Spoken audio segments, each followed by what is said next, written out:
17 दिसंबर क्रांतिकारी राजेंद्र नाथ लाहिड़ी जी का पुण्यतिथि। 17 दिसंबर 1927 को इनकी मृत्यु हुई थी। वीर गति को प्राप्त हुए थे, शहीद हुए थे। जन्म इनका 29 जून 1901 पबना जिले बंगाल में हुआ था और मृत्यु इनकी उत्तर प्रदेश के गोंडा जिले में हुई थी।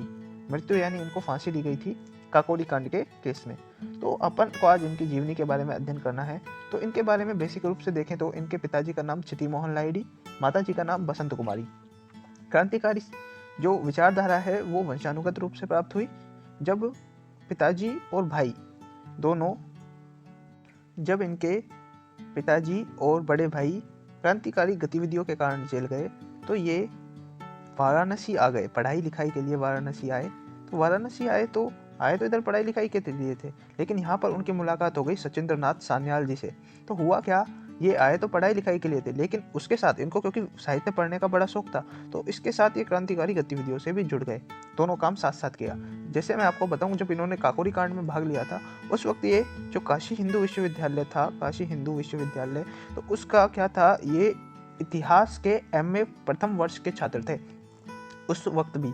और जब इनको फांसी दी जा रही थी तब ये BHU है यानी काशी हिंदू विश्वविद्यालय है, इसके जो बंग साहित्य प्रचार विभाग के मंत्री थे उस टाइम भी ये, जब इनको फांसी दी जा रही थी। तो जब इनको सचिंद्र नाथ सान्याल जी से इनकी मुलाकात हुई तो वो इनके व्यक्तित्व से काफ़ी प्रभावित हुए। इनको सशस्त्र प्रचारक भी नियुक्त किया गया, सशस्त्र विभाग का प्रचारक, और इन्होंने ये जिम्मेदारी बखूबी भी निभाई। और इन्होंने क्या हुआ था, फिर हिंदुस्तान रिपब्लिक एसोसिएशन, इसमें इनको शामिल कर लिया था और इनकी गुप्त मीटिंगों में भी इनको आमंत्रित करने लग गए थे। ये वही राजेंद्र नाथ लाहिड़ी है।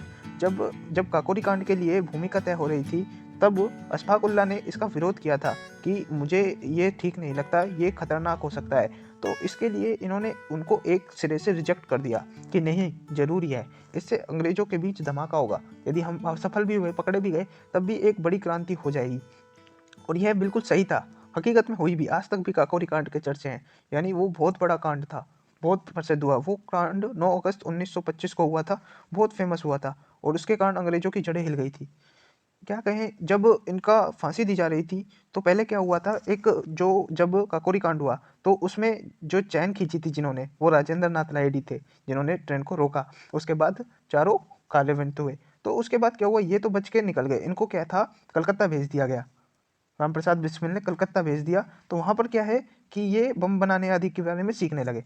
एक दिन गलती हुई एक मित्र से, तो उससे क्या है, ये पकड़े गए। वहाँ इनको 10 साल की सज़ा दी गई कि भाई उसके खिलाफ, सम्राट के खिलाफ सशस्त्र युद्ध छेड़ने के लिए 10 साल की सज़ा दी गई, लेकिन वो बाद में 5 साल की कर दी गई। लेकिन जब काकोरी कांड के गुत्थी सुलझने लगी तो फिर इनको वहाँ से लखनऊ बुला लिया गया। जब उसमें पता लगा ना ये भी शामिल है, तो इन पर अभियोग लगाया गया। वह सभी में से इन चारों को, रोशन सिंह, राजेंद्र नाथ लाहिड़ी, अशफाक उल्लाह खान और रामप्रसाद बिस्मिल को, चारों को 19 दिसंबर को फांसी देने का निर्णय हुआ। लेकिन इनको 2 दिन पहले फांसी दी गई। सभी से जो ये थे, इनको 2 दिन पहले फांसी दी गई, 17 दिसंबर के दिन को।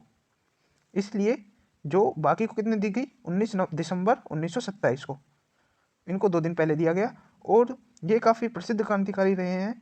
जबकि और इनका जो ये वाक्य है ये काफ़ी प्रसिद्ध हुआ कि भाई, जो मैं मरने नहीं जा रहा बल्कि स्वतंत्र भारत में पुनर्जन्म लेने जा रहा हूँ। जब पूछा गया ना कि आपकी अंतिम इच्छा क्या है, तो इन्होंने ये वाक्य कहा कि मैं मरने नहीं जा रहा हूँ बल्कि स्वतंत्र भारत में पुनर्जन्म लेने जा रहा हूँ। और एक किस्सा इनका उसी वक्त का है जब इनको फांसी दी जा रही थी। उस वक्त क्या था कि जेलर साहब ने पूछा था इनसे कि भाई, आप कसरत क्यों कर रहे हो, आज आपको मरने का दिन है तो आप कसरत क्यों कर रहे हो। तो इनका जवाब था कि जेलर साहब, चूंकि मैं हिंदू हूँ, पुनर्जन्म में मेरी अटूट आस्था है, अतः अगले जन्म में मैं स्वस्थ शरीर के साथ पैदा होना चाहता हूँ ताकि अपने अधूरे कार्य को पूरा कर देश को स्वतंत्र करा सकूँ। इसलिए मैं रोज सुबह व्यायाम करता हूँ। आज मेरे जीवन का सर्वाधिक गौरवशाली दिवस है, तो यह क्रम मैं कैसे तोड़ सकता हूँ। तो ये काफ़ी फेमस क्रांतिकारी हैं जिन्होंने इतना, मतलब इनका बहुत प्रभाव था उस वक्त। राजेंद्र नाथ लाहिड़ी, आज भी इनका बहुत ज़्यादा प्रभाव है। हिंदुस्तान रिपब्लिक एसोसिएशन को इन्होंने खूब मदद की थी। इसमें ना इनका बहुत बड़ा पद था हिंदुस्तान रिपब्लिक एसोसिएशन में। कई जगह इन्होंने बहादुरों से पर्चे आदि बांटे, मतलब बहुत इन्फ्लुएंस वाला काम था।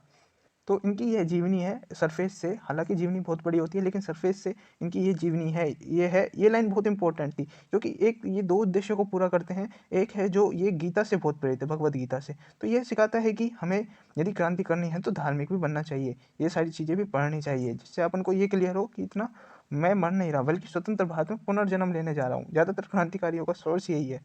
तो ये राजेंद्र नाथ लाहिड़ी की जीवनी है। धन्यवाद।